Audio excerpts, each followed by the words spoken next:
ശ്രീ മോഹൻ വർഗീസ്, ഈ ഗ്രേറ്റർ ബംഗ്ലാദേശ് എന്ന ബംഗ്ലാദേശിലെ തീവ്ര ഇസ്ലാമിസ്റ്റുകളുടെ രാഷ്ട്രസങ്കല്പം അതെത്രത്തോളം വലിയ ഭീഷണി നമുക്ക് വടക്ക് കിഴക്കൻ മേഖലയിൽ രൂപപ്പെടുത്തുന്നു എന്നുള്ളതാണ്. കാരണം ബംഗ്ലാദേശ് ഒരു ചെറിയ രാജ്യമാണ്, ഭാരതത്തെ സംബന്ധിച്ചിടത്തോളം അതൊരു ഭീഷണിയല്ല. പക്ഷേ എങ്കിൽ പോലും നമുക്കറിയാം നമ്മുടെ വടക്ക് കിഴക്കൻ സംസ്ഥാനങ്ങൾക്ക് മേൽ കമ്മ്യൂണിസ്റ്റ് ചൈന ഒരു വലിയ അവകാശ പ്രഖ്യാപനങ്ങൾ നടത്താറുണ്ട്. പ്രത്യേകിച്ച് അരുണാചൽ പ്രദേശുമായി ബന്ധപ്പെട്ട്, സിക്കിമുമായൊക്കെ ബന്ധപ്പെട്ട് വർഷങ്ങളായി നിലനിൽക്കുന്ന തർക്കങ്ങൾ നമുക്കറിയാമല്ലോ. ഏറ്റവും ഒടുവിൽ അത് ദോക്ലാമിലും അതോടൊപ്പം തന്നെ ലഡാക്കിലുമൊക്കെ വന്ന സൈനിക പ്രതിസന്ധികൾ, പ്രശ്നങ്ങളൊക്കെ നമുക്കറിയാവുന്നതാണ്. അതിനൊപ്പമാണ് ഇപ്പോൾ ഇതാ ബംഗ്ലാദേശിലും ഗ്രേറ്റർ ബംഗ്ലാദേശ് എന്ന് പറഞ്ഞുകൊണ്ട് മറ്റു രീതിയിലുള്ള പ്രചരണങ്ങൾ, വാദഗതികൾ നടക്കുന്നു. അപ്പോൾ അതിനെ നമ്മൾ എത്രത്തോളം ഗൗരവമായി കാണേണ്ടതുണ്ട്? ശ്രീ ഗൗതം, ഗ്രേറ്റർ ബംഗ്ലാദേശ് എന്ന ആശയം മുൻപെങ്ങും ഉണ്ടായിരുന്ന ഒരു ആശയമല്ല. ഗ്രേറ്റർ ചൈന എന്ന ആശയം ഉണ്ടായിരുന്നു. ചൈനയുടെ 5 ഫിംഗർ പോളിസീസിൽ 2 ഫിംഗേഴ്സാണ് സിക്കിമും അരുണാചൽ പ്രദേശും. ബാക്കിയുള്ളത് നേപ്പാൾ, ഭൂട്ടാൻ, പിന്നെ ഇന്ത്യയുടെ ഭാഗമായ ലഡാക്ക്. ഇതാണല്ലോ ഇന്ത്യയും ചൈനയ്ക്കും ഇടയ്ക്കില്ല, ടിബറ്റിനും ഇന്ത്യക്കും ഇടയിൽ ഉള്ള ഭാഗത്ത് ചൈന ക്ലെയിം ചെയ്യുന്ന 5 പ്രദേശങ്ങൾ. അതിൽ 2 രാജ്യങ്ങളുണ്ട്, ഇന്ത്യയുടെ 3 പ്രദേശങ്ങളുമുണ്ട്. അത് ഒരു ഗ്രേറ്റർ ചൈന പോളിസിയുടെ ഭാഗമാണ്. പക്ഷേ ബംഗ്ലാദേശിനെ സംബന്ധിച്ചിടത്തോളം ബംഗ്ലാദേശ് ഈ അടുത്ത കാലം വരെ, ഏതായാലും 1-2 വർഷം മുൻപ് വരെ ഇന്ത്യയോട് വളരെയധികം കൂറ് പുലർത്തിയിരുന്ന ഒരു രാജ്യമാണ്. പ്രത്യേകിച്ച് അവാമി ലീഗ് അധികാരത്തിൽ വരുമ്പോൾ ഷെയ്ഖ് മുജിബുർ റഹ്മാൻ തുടങ്ങിയ പാർട്ടി, പിന്നീട് അദ്ദേഹത്തിൻ്റെ പ്രിയപുത്രി ഷെയ്ഖ് ഹസീന നേതൃത്വം നൽകിയ അവാമി ലീഗ് എപ്പോഴെല്ലാം അധികാരത്തിൽ വന്നിട്ടുണ്ടോ അപ്പോഴെല്ലാം ഇന്ത്യയുമായി വളരെ ഊഷ്മളമായ ചങ്ങാത്തം, അതിന് ചരിത്രപരമായ ഒരു പൊക്കിൾപ്പടി ബന്ധമുണ്ട്. കാരണം ഈ ഷെയ്ഖ് മുജിബുർ റഹ്മാനും ഇന്ദിരാഗാന്ധിയും തമ്മിലുള്ള സവിശേഷമായ ഒരു ബന്ധം. അതുമാത്രമല്ല, ഈ ഇന്ത്യയുടെ ഒരു കൺവിക്ഷൻ, അവിടെ ബംഗാളി ജനത ഇന്ത്യയിലും ബംഗ്ലാദേശിലുമായി നിൽക്കുന്ന ബംഗ്ലാ ഭാഷ സംസാരിക്കുന്ന ജനത, ആ ഭാഷയെയും ആ സംസ്കാരത്തെയും ആ ജനതയെ തന്നെ, ബംഗ്ലാദേശിലെ ഈ മുസ്ലിം ജനസാമാന്യത്തെ തന്നെ പൂർണ്ണമായി അവഗണിച്ചുകൊണ്ട്, ചവിട്ടി അരച്ചുകൊണ്ട് പാകിസ്ഥാൻ, വെസ്റ്റ് പാകിസ്ഥാൻ, അതായത് കറാച്ചി, റാവൽപിണ്ടി, ഇസ്ലാമാബാദ് ഒക്കെ കേന്ദ്രീകരിച്ച്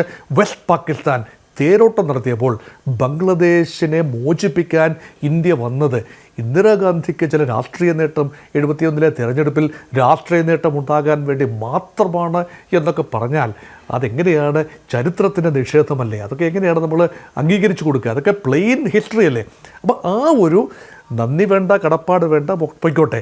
പക്ഷേ ഇന്ത്യ വിരുദ്ധത ആരാണോ ബംഗ്ലാദേശിനെ ഏറ്റവും അധികം ഉപദ്രവിച്ചത്, ആരാണോ കിഴക്കൻ പാകിസ്ഥാൻകാരെ ഏറ്റവും അധികം പീഡിപ്പിച്ചത്, അതേ ആളുകളുടെ ചൊൽപ്പടിയിലേക്ക് വന്നിരിക്കുന്നു ഇന്ന് കിഴക്കൻ പാകിസ്ഥാൻ്റെ, അതായത് ഇപ്പോഴത്തെ ബംഗ്ലാദേശിലെ ഒരു വിഭാഗം ജനം.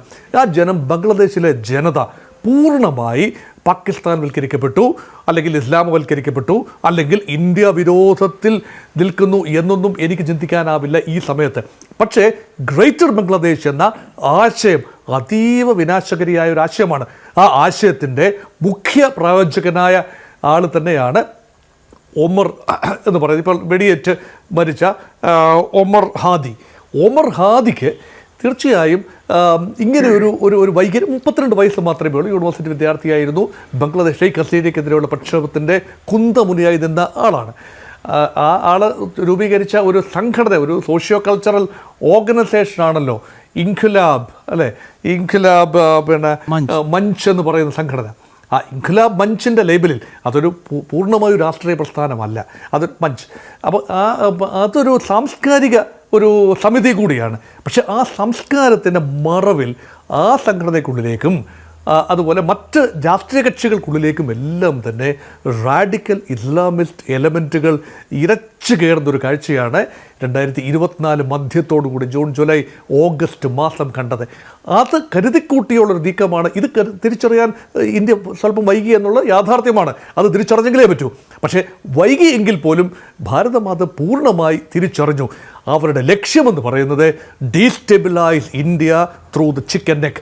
ഏതെങ്കിലും കാരണവശാൽ ചൈന, ബംഗ്ലാദേശ്, ഇന്ത്യ, അതുപോലെ ഭൂട്ടാൻ, നേപ്പാൾ, ഈ 5 രാജ്യങ്ങൾ സമ്മേളിക്കുന്ന സിക്കിം സംസ്ഥാനത്തിന് തൊട്ട് താഴെയുള്ള ആ പ്രദേശം, അവിടെ ഒരു വിള്ളൽ വീണ് കഴിഞ്ഞാൽ അതാണ് chicken neck, the great Siliguri pass. അത് കേവലം 22 കിലോമീറ്റർ മാത്രം വീതിയുള്ള ഒരു സ്ഥലമാണ്. അവിടെ ഒരു വിള്ളൽ വീണാൽ വടക്ക് കിഴക്കൻ പ്രദേശങ്ങളിലേക്കുള്ള ഇന്ത്യയുടെ സപ്ലൈ പൂർണ്ണമായി തടയപ്പെടും. പിന്നെ കടൽ മാർഗം മാത്രമേ നമുക്ക് എത്താനാവൂ. അതും വളരെ പരിമിതമായ പോർട്ട് സൗകര്യങ്ങൾ മാത്രമേ ഉള്ളൂ. അവിടെയാണ് ബംഗ്ലാദേശിൻ്റെ ഭാഗത്ത് നിന്ന് ഇങ്ങനെയൊരു ചിന്ത, ഗ്രേറ്റർ ബംഗ്ലാദേശ്, അതായത് ഇന്ത്യയുടെ സംസ്ഥാനങ്ങളായ 7 sisters of the north east, Assam, Arunachal Pradesh, Meghalaya, Mizoram, Nagaland, Manipur, Sikkim, ഇങ്ങനെയുള്ള 7 സംസ്ഥാനങ്ങൾ പൂർണ്ണമായി ബംഗ്ലാദേശിനോടൊപ്പം ചേർന്ന് നിന്നുകൊണ്ട് ഗ്രേറ്റർ ബംഗ്ലാദേശ്. പക്ഷേ അവിടുത്തെ ഡെമോക്രസി നോക്കൂ, ആസാമിൽ മാത്രമാണ് ഏതെങ്കിലും രീതിയിൽ, ആസാമിലും ത്രിപുരയിലും മാത്രമാണ് ഏതെങ്കിലും രീതിയിൽ, അതും ഭൂരിപക്ഷമൊന്നുമില്ല, ഒരു സൈസബിൾ മുസ്ലിം പോപ്പുലേഷൻ ഉള്ളത്. മേഘാലയയിൽ എത്ര മുസ്ലിം പോപ്പുലേഷനാണുള്ളത്? വളരെ കുറവാണ്. മിസോറാമിൽ ഇല്ല. അരുണാചൽ പ്രദേശിൽ മുസ്ലിം പോപ്പുലേഷനേ ഇല്ല. അതുപോലെ നാഗാലാൻഡിലോ മണിപ്പൂരിലോ മുസ്ലിം പോപ്പുലേഷനെ കുറിച്ച് നമുക്ക് അറിവില്ല. അപ്പോൾ പിന്നെ എവിടെയാണ് ഒരു ഡെമോഗ്രഫിയിൽ ഒരു ഇസ്ലാമിക ജനസംഖ്യ ഉള്ള സ്ഥലമല്ല വടക്ക് കിഴക്കൻ സംസ്ഥാനങ്ങൾ. ആസാമിൻ്റെ ഒറ്റപ്പെട്ട മേഖലയിൽ മാത്രമാണ് അതുള്ളത് എന്നോർക്കണം. അപ്പോൾ അതുകൊണ്ട് ഇങ്ങനൊരു വാദം ഉയർത്തുന്നതിന് പിന്നിൽ ഇന്ത്യയെ പരമാവധി സംഘർഷത്തിലാക്കുക, ചൈനയുടെ കണ്ണുകൾ തുടിക്കും ഒരുപക്ഷെ ഇങ്ങനെ വന്നു കഴിഞ്ഞാൽ. അപ്പോൾ ചൈനയുമായും പാകിസ്ഥാനുമായും ഒരുപോലെ തന്നെ അടുത്ത് നിന്നുകൊണ്ട്, അത് ഷെയ്ഖ് ഹസീനയുടെ സമയത്തും ചൈന വിരോധമൊന്നും ബംഗ്ലാദേശിൽ ഉണ്ടായിരുന്നില്ല. ചൈനയുടെ സഹായത്തോടു കൂടി തന്നെയാണ് ചിറ്റഗോങ് തുറമുഖത്തിൻ്റെ വികസനം നടക്കുന്നത്. പാകിസ്ഥാനുമായും ബംഗ്ലാദേശുമായിട്ടും ഒക്കെ ചൈനയ്ക്ക് അടുപ്പമുണ്ട്. പക്ഷേ ഇന്ത്യയെ ഒരിക്കൽ പോലും ബംഗ്ലാദേശ് തള്ളിപ്പറഞ്ഞിട്ടില്ലായിരുന്നു ഈ അടുത്ത കാലം വരെ. പക്ഷേ ഇപ്പോൾ അത് സംഭവിച്ചിരിക്കുന്നു. അപ്പോൾ ചൈനയുടെ പ്രേരണയുണ്ട് എന്ന് ഈ ഘട്ടത്തിൽ നമുക്ക് സ്ഥിരീകരിക്കാനാവില്ല. പക്ഷേ തീർച്ചയായും ഇങ്ങനെ ഒരു ലാർജർ ഗ്രേറ്റർ ബംഗ്ലാദേശ് എന്ന് പറയുന്നത് പാകിസ്ഥാൻ്റെ ആശയം ബംഗ്ലാദേശിലെ യുവ തീവ്രവാദികളുടെ, ഇസ്ലാമിക് റാഡിക്കലിസ്റ്റുകൾ, സാമൂഹ്യ വിമോചകർ അല്ലെങ്കിൽ ജൻസി പ്രക്ഷോഭകർ എന്ന മേമ്പൊടി ചേർത്തുകൊണ്ട്, എന്ന മേലങ്കി അണിഞ്ഞുകൊണ്ട്, അതായത് ആട്ടിൻതോലണിഞ്ഞ ചെന്നായി എന്ന് വ്യാഖ്യാനിക്കാവുന്ന രീതിയിൽ ഇപ്പോൾ മരണപ്പെട്ട ആ ഒരു നേതാവ് ഉൾപ്പെടെയുള്ള ആളുകൾ, അതാണ് ഹാദി ഉൾപ്പെടെയുള്ള ആളുകൾ ഇത് ഏറ്റുപിടിക്കുകയാണ്. അതുകൊണ്ടാണ് ഹാദിക്കൊരു വീരപരിവേഷം നൽകുകയാണ്. ബംഗ്ലാദേശിലെ ധാക്ക യൂണിവേഴ്സിറ്റി ഒരു ചേഞ്ചിൻ്റെ സെൻ്ററായിരുന്നു. പാകിസ്ഥാൻ, പടിഞ്ഞാറൻ പാകിസ്ഥാൻ്റെ മേധാവിത്വത്തിനെതിരെ അതിശക്തമായ പ്രക്ഷോഭം നയിച്ച പുരോഗമനവാദികളായിരുന്നു ധാക്ക യൂണിവേഴ്സിറ്റിയിലെ വിദ്യാർത്ഥികൾ 70കളുടെ ആദ്യം.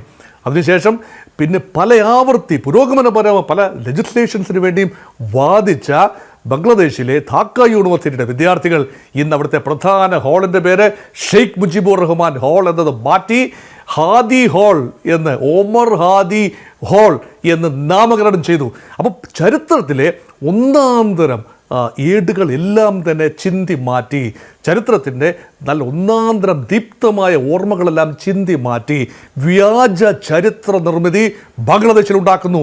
വ്യാജ ചരിത്ര നിർമ്മിതിയുടെ ഭാഗമാണ് ലാർജർ ബംഗ്ലാദേശ് എന്നത്. ഒരു കാലത്ത് യാഥാർത്ഥ്യമായിരുന്നു. അതിതാ ഇന്ത്യ കൈവശം വച്ചിരിക്കുന്നു. അത് നമ്മൾ എന്ത് വില കൊടുത്തും തിരിച്ചെടുക്കുകയാണ്. അപ്പോൾ ഇന്ത്യ ഇടപെട്ട് പാകിസ്ഥാനെ വിഭജിച്ചതിന് ഒരു മറുപടി എന്ന നിലയിൽ, പ്രതികാരം എന്ന നിലയിൽ ഇന്ത്യയുടെ പ്രദേശമായ നോർത്ത് ഈസ്റ്റിലേക്ക് ഇതാ തങ്ങൾ കടന്നു കയറാൻ പോകുന്നു. അത് വലിയ രീതിയിൽ സോഷ്യൽ മീഡിയയിലൂടെയൊക്കെ വ്യാപിപ്പിക്കുകയാണ്. അതിന് കൂട്ടുനിൽക്കുകയാണ് ഒരു പപ്പറ്റ്, പൂർണ്ണമായും പപ്പറ്റ് ഗവൺമെൻറ് എന്ന് ഞാൻ വിളിക്കാൻ ആഗ്രഹിക്കുന്ന മുഹമ്മദ് യൂനുസിൻ്റെ ഗവൺമെൻറ്. ഇത് അവിടുത്തെ ഒരു നറേറ്റീവാണ്. അതുകൊണ്ട് ഇതിന് പിന്നിൽ മുഹമ്മദ് യൂനുസ് എന്ന നിസ്സഹായനായ ആളല്ല. ഇതിന് പിന്നിൽ ജമാഅത്തെ ഇസ്ലാമിയും പാകിസ്ഥാനും മറ്റ് ശക്തികളും ഇതിന്റെ പിന്നിൽ ഒളിഞ്ഞും തെളിഞ്ഞും പ്രവർത്തിക്കുന്നത്. മുഹമ്മദ് യൂനുസിന്റെ പ്രവർത്തനങ്ങൾ എത്രത്തോളം ദോഷം ചെയ്യുന്നു ആ രാജ്യത്തിന് എന്നത് ഞാൻ അടുത്ത ഘട്ടത്തിൽ അങ്ങയിലേക്ക് എത്തുന്ന സമയത്ത് അങ്ങേക്ക് സമയം തരാം.